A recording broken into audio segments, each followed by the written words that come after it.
Guys, আজকে আপনাদেরকে গা শিউরে ওঠার মতো একটা জিনিস দেখাবো। আমরা দুজন এই দিয়ে হেঁটে যাচ্ছিলাম, তারপর আমাদের চোখে পড়লো একটা সাপ।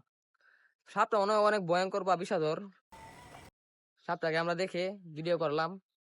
সবাই সাবধানে থাকবেন, সাপটাকে দেখাচ্ছি। এই যে গাছ।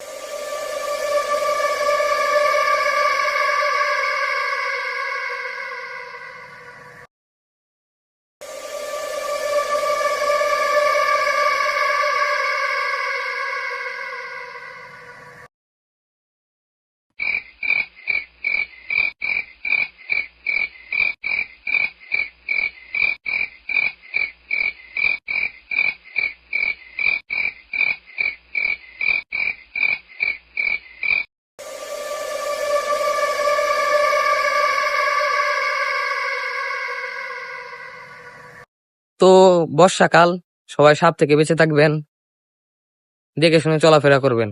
ধন্যবাদ।